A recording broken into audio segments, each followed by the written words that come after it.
2025년 11월 연예인 나나 씨의 자택에 한 남성이 흉기를 들고 침입했습니다.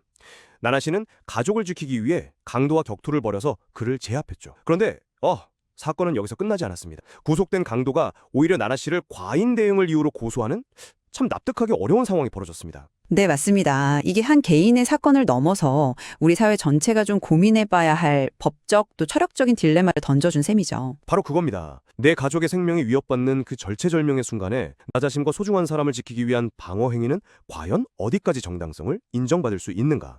저는 오늘 나나 씨의 행동이 흉악범죄에 맞선 본능적이고 또 완벽하게 정당한 방어였다는 입장에서 이야기를 풀어가 보겠습니다. 저는 그 방어 행위의 정당성 자체를 부정하려는 건 아닙니다.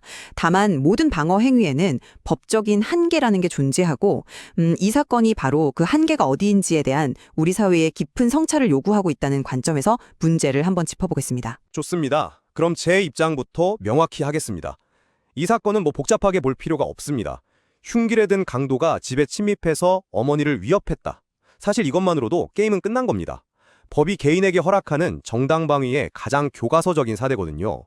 한번 상상해 보시죠. 고요해야 할 새벽 시간에 낯선 남자가 칼을 들고 내 어머니 바로 앞에서 위협을 하고 있습니다. 이게 영화가 아니잖아요. 현실에서 겪을 수 있는 최악의 공포 상황입니다. 우리 형법 제21조 3항이 바로 이런 상황을 위해 존재합니다. 야간이나 그 밖에 불안스러운 상태에서 공포, 경악, 흥분 상태에서 이루어진 방어행위는 처벌하지 않는다고 명시하고 있죠. 이런 극단적인 상황에 놓인 피해자에게 침착하게 비례의 원칙을 지켜서 필요한 만큼만 방어하라고 요구하는 것 자체가 현실적으로 말이 안 됩니다. 더군다나 특수강도상해라는 중범죄를 저지른 가해자가 피해자를 엮고소한 행위는 자신의 형량을 조금이라도 줄여보려는 아주 얄팍한 법 기술에 불과합니다. 따라서 나나 씨의 대응은 법적으로나 상식적으로나 또 인간적으로나 그 어떤 비난도 받을 이유가 없는 완벽한 정당방위라고 저는 생각합니다. 네, 그 말씀처럼 피해자가 겪었을 공포, 그리고 그 용기 있는 행동에 대해서는 이론의 여지가 없습니다. 저 역시 정당방위의 큰 틀이 성립된다는 점에는 전적으로 동의하고요. 하지만 제 문제의식은 여기서 한 걸음 더 나아갑니다. 이 사건은 정당방위가 성립되는가 이 질문을 넘어서 만약 성립된다면 그 방어행위는 시간적으로나 정도 면에서 무한정 허용되는가라는 훨씬 더 근본적인 질문을 우리에게 던지고 있습니다. 강도의 주장은 황당무계하지만 그 핵심을 들여다보면 이게 교묘한 법적 쟁점을 건드리고 있거든요. 바로 내가 형기를 놓치고 완전히 제압된 이후에도 폭행이 계속되었다는 주장입니다. 물론 이게 사실인지 아닌지는 법정에서 가려지겠죠.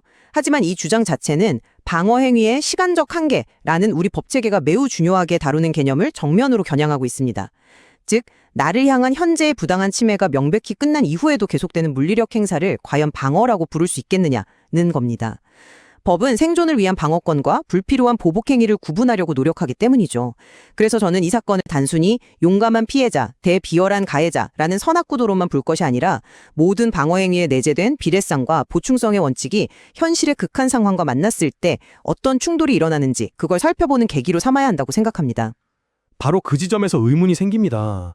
대체 그 위협이 종료되는 시점을 현실적으로 어떻게 정리할 수가 있을까요?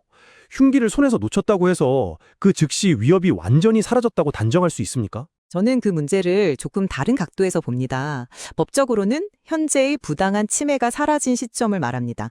예를 들어서 침입자가 흉기를 놓쳤을 뿐만 아니라 의식을 잃었거나 움직일 수 없도록 완전히 제압되어서 더 이상의 위협 자체가 불가능하다고 객관적으로 판단되는 상태, 즉 저항 불능 상태를 의미하죠. 그 논리에는 선뜻 동의하기가 어렵네요. 왜냐하면 객관적으로 판단되는 상태라는 말 자체가 법정이라는 안전한 공간에서 사후적으로 분석할 때나 가능한 이야기이기 때문입니다. 현장에서 공포에 질린 피해자가 그걸 어떻게 판단합니까? 흉기를 놓친 범인이 갑자기 주머니에서 다른 흉기를 꺼낼지, 정신을 차리고 다시 덤벼들지, 혹은 도망치면서 다른 가족을 인질로 삼을지 아무도 모르는 상황이잖아요.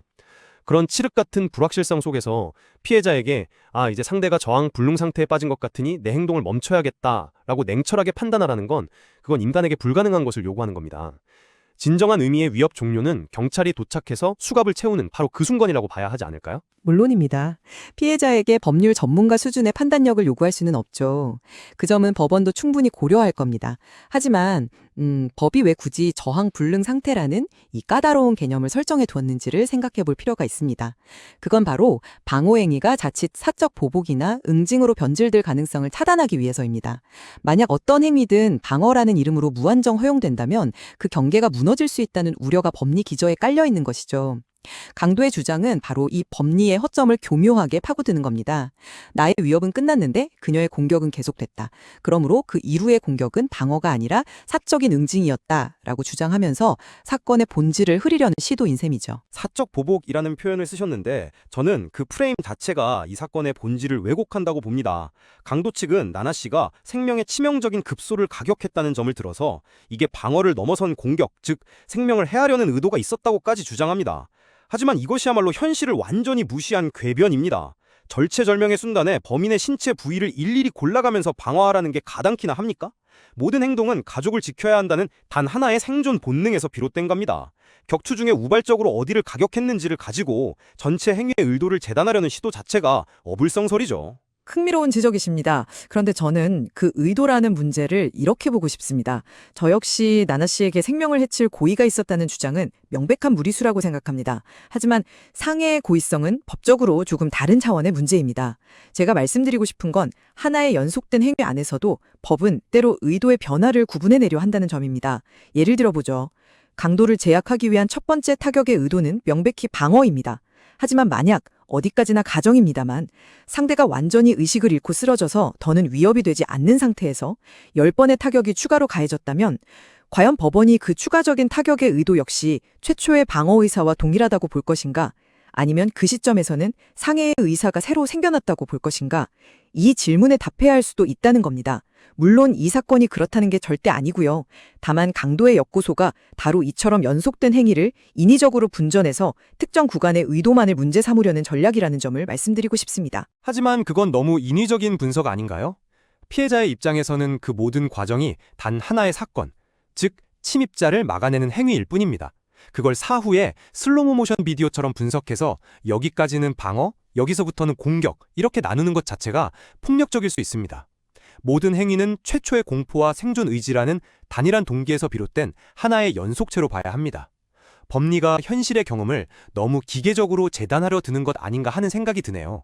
그 지점이 바로 법과 현실의 괴리이자 이 토론의 핵심일 겁니다. 법은 보편적인 기준을 세워야 하기에 때로는 현실의 복잡 다단함을 단순화시키는 경향이 있죠.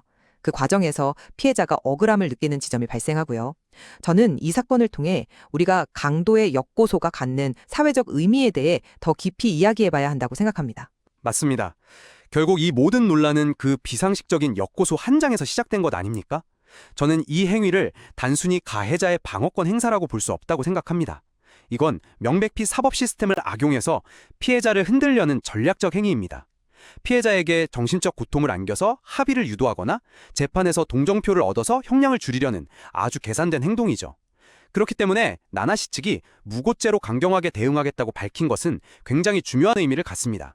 이런 잘못된 시도에는 절대 타협이나 선처가 없다는 강력한 메시지를 사회에 던지는 것이고, 앞으로 유사한 범죄를 저지를 잠재적 범죄자들에게도 피해자를 상대로 얄팍한 수를 썼다가는 더 큰 코 다친다는 경고를 보내는 예방 효과도 있다고 봅니다. 그런 시도에 대해 단호하게 대처해야 한다는 점에도 전적으로 동의합니다. 하지만 바로 그 지점에서 우리는 이 사건이 드러내는 더 큰 사회적 문제를 발견하게 됩니다. 이런 역고소 자체가 이미 피해자에게는 씻을 수 없는 2차 가해가 된다는 사실입니다. 생각해보세요. 끔찍한 범죄에서 목숨을 걸고 가족을 지켜낸 영웅이 이제는 피고인이라는 이름으로 경찰 조사를 받고 법정에 서서 자신의 모든 행동을 해명하고 정당성을 입증해야 합니다. 이 과정 자체가 얼마나 큰 정신적, 시간적, 경제적 고통이겠습니까? 이 불합리한 현실은 다른 잠재적 피해자들에게 아주 위험한 신호를 보냅니다. 바로 위기 상황에서 자신을 방어하는 행위 자체를 주저하게 만드는 이른바 위축 효과 칠링 이펙트를 낳는 것이죠. 굉장히 중요한 지점이네요. 내가 혹시 과잉 대응으로 가해자가 되면 어떡하지? 라는 자기 검열이 작동하게 된다는 말씀이시군요. 바로 그겁니다. 차라리 가만히 있는 게 낫다거나 괜히 덤볐다가 범죄자로 몰릴 수 있다는 공포가 사회에 퍼지게 되는 거죠. 이건 단순히 한 개인의 불운으로 끝나는 문제가 아닙니다. 결국 우리 사회 전체의 안전망을 약화시키는 결과를 초래합니다. 모두가 방어 행위를 주저하는 사회는 범죄자들에게는 훨씬 더 활동하기 좋은 환경이 될 테니까요. 그래서 이 사건은 우리에게 근본적인 질문을 던집니다. 과연 현재 우리의 사법 시스템은 범죄 피해자를 제대로 보호하고 있는가?